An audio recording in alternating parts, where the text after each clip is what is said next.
Where can I begin? I am on my way to court because my wife's affair partner is suing me after I caught him in my own house. I am 29 years old and my wife is 27. It all started when I received a call from an unknown number by a stranger that revealed to me that my wife is having an affair. The stranger claimed that a guy that he works with was bragging about all the women he slept with and that he's currently sleeping with a married woman. He was showing pictures of the woman on Facebook to him and some other co-workers. He memorized her name and looked her up on Facebook. He confirmed that she was my wife and decided to reach out to me. My work phone number is on my Facebook account, so he gave me a call. I was driving from Houston to Baton Rouge that day to service a customer's equipment. As I was listening to my music, a call came through, the unknown number. I didn't recognize the number, but I was in sales, so I pick up every call. I figured it was another one of my clients, so I picked up the phone, and here is how the conversation went. Me: hello, I am Mr. James from XXX Company. Stranger: is this Mr. James?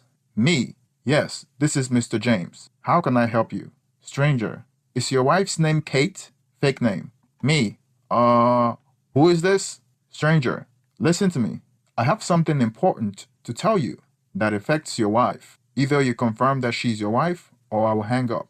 Me: okay.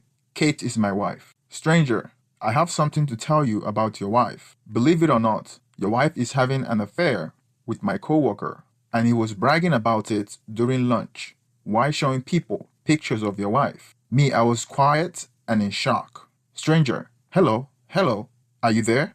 Me: yes, I'm still listening.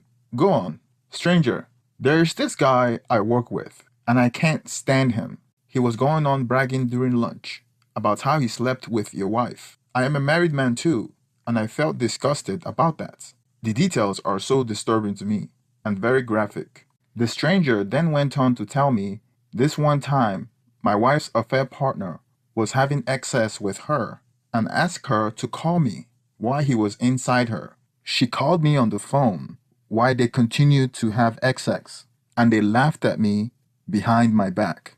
The stranger then said, I have been cheated on before, and I don't think any person should go through that. I found a spot at the side of the road and parked.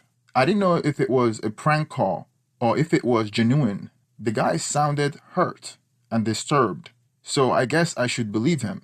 The phone conversation continued. Me: how can I know that you're telling me the truth? Stranger: well, your wife goes to Planet Fitness in the early mornings and in the evening, doesn't she? Me: yes, she does. Stranger: your wife drives a blue station wagon, doesn't she?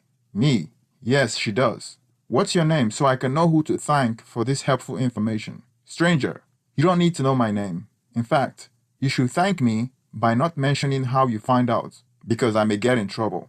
I just felt like you should know. That's it. Before I could say another word, the man hanged up the phone. The number was unknown, so I couldn't give him a call back. I sat in my car and tried to take a deep breath and internalize what the stranger just told me. He said that my wife is having an affair with a coworker, and he mentioned my wife's gym hours. He also mentioned something unusual, that my wife calls me when she was having excess with her affair partner. My wife had a blood test 6 months ago, and it came out that she was prone to contracting diabetes, gout, and hypertension. It really scared her, and she started to live a very healthy lifestyle. Then she started going to the gym as well, and had been making a lot of progress. She has lost 57 pounds in 6 months, and now enjoys showing off her curves on social media. I am a traveling field technician, and my territory includes parts of the bottom half of the southern United States. So I was on the road 3 days a week. I started this job 3 years ago, and it has helped me and my wife get out of debt. We are happy that my parents gave us their home because they were moving to a senior community. Their home is paid for, so we were living rent-free and only paying for utilities. My work schedule hasn't been good for our relationship, and we have tried to sacrifice because of the financial benefits that my job provides. I was hoping to resign from the job in a year so I could stay around and have a family with my wife. We have been married for 6 years, no kids, and planning on having kids now that she has her weight under control. So back to when I received the stranger's call about my wife's affair. I didn't know what to do. I wanted to assume it was a prank call and get on with my day. But something he said struck me when he said my wife called me while she was bedding her affair partner. I have gotten some strange calls from my wife on multiple occasions. She would call me when she knew that I was driving, and then we'd start talking about something irrelevant. I was foolish enough to believe that she was just missing me. When I asked her why she is out of breath, she would tell me that she just got off the treadmill, which was strange looking back because those times she calls me weren't her workout times. She would never call me when I was driving. And now, out of the blue, she would call me to talk about nonsense. Being the caring husband that I am, I would answer, thinking that she wanted to hear my voice or that it was an emergency. And then she would start talking nonsense. After the stranger's call, I decided to continue driving to my client's location. I had a few hours to get there, so I had a lot of time to put my thoughts together. In light of the recent revelations, that is looking accurate. I was 95% sure that it was legit because he mentioned what I now know was a humiliating call from my wife, instructed by her affair partner. I didn't call my wife to confront her about the affair. After work for the day at the client facility was over, I rented a hotel like I always do since I couldn't drive back until the following day. During the evening, my wife called me asking if I was coming home or staying at the hotel that night. A day ago, I would have thought she was calling to check on me. Now I thought she was calling me to see if our affair partner could be spending the night at my house. I was angry and couldn't hide it. I yelled at her that I have already told her that I was spending the night at the hotel, even though I didn't. She was confused as why I was so angry at her, and she asked me if everything was okay. My wife is the type that is very sensitive and would cry over anything to get her way. So she started crying, saying that I was being mean to her for no reason. Normally, I would apologize, and that would be the end of it. But I immediately hanged up the phone. She called me back, but I didn't answer.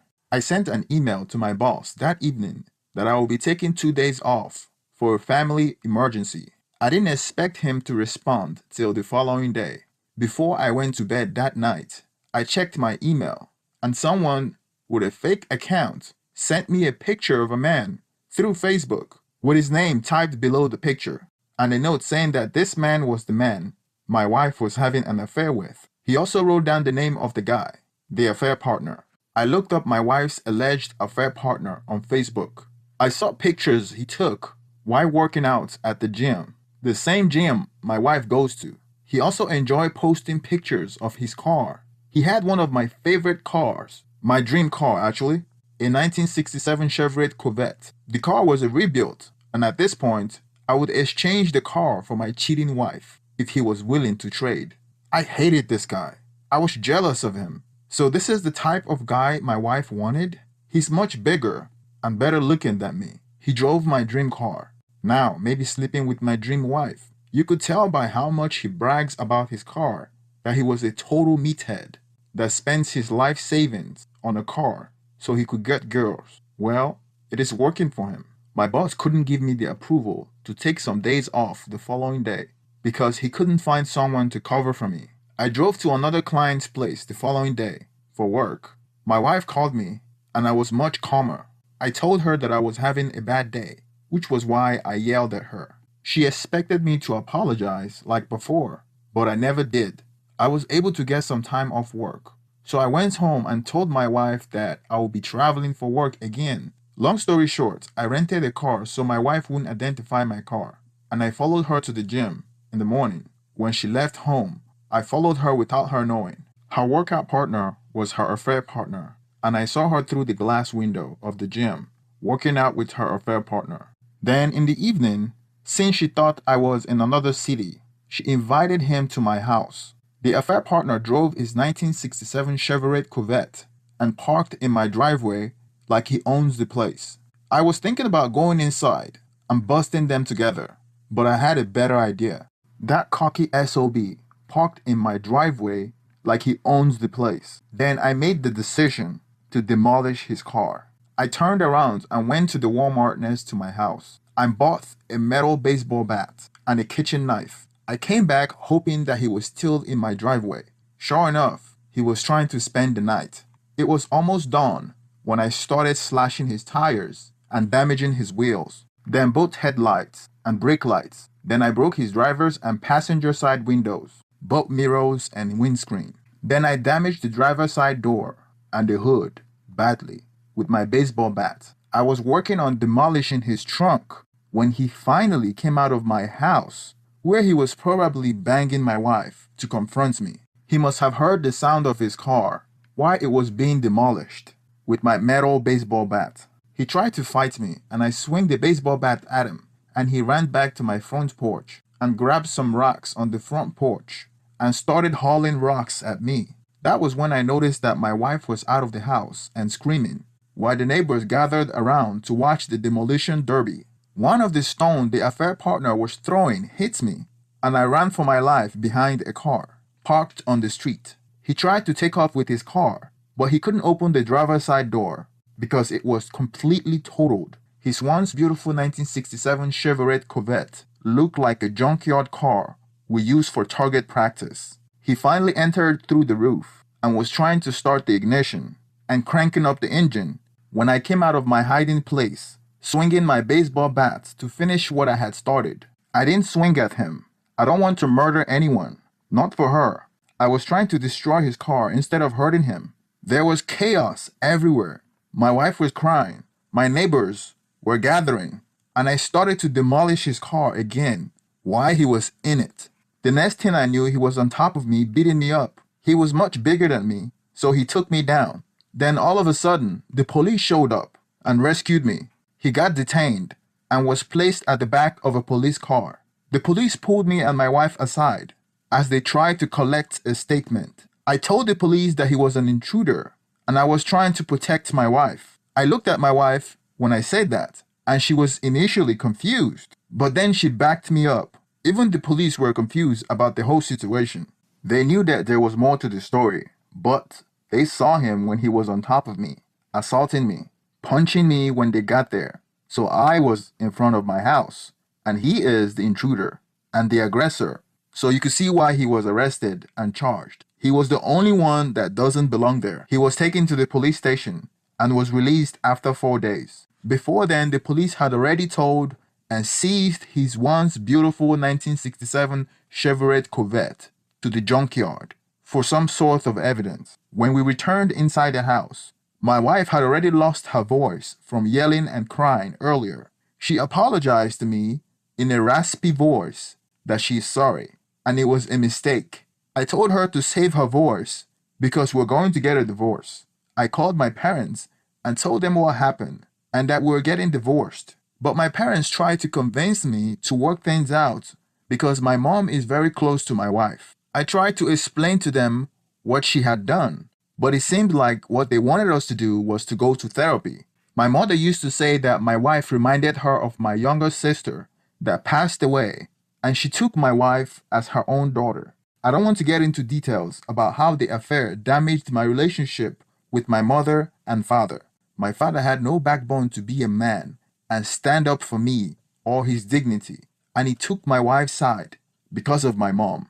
Till this day, I haven't spoken to my parents because they continued to take her side and wanted us to work things out. I moved out of my parents' house because my wife refused to move. Anyways, this week I received an email from the guy that exposed the affair to me, telling me that the affair partner got what he deserved, and because he was no call, no show for 3 days while he was in prison, he was fired from his job. Apparently, pictures of his totaled car were all over Facebook, and our story was in the news. His co-workers were tagging him on Facebook with his damaged car to troll him. To add insult to injury, he served me yesterday and is suing me for $90,000 for property damage, an additional $50,000 for losing his job. I'll be hiring a lawyer tomorrow, and I'm pretty sure I can countersue him for something as well. Hopefully, if I get a chance, I will keep you updated. As you can imagine, my life is busy as hell, trying to balance an impending divorce, living arrangement, foolish parents, and mischievous affair partner. Stay tuned. Please don't forget to like and subscribe. Please make sure you hit the thumbs up for YouTube to promote my video. Thank you very much and have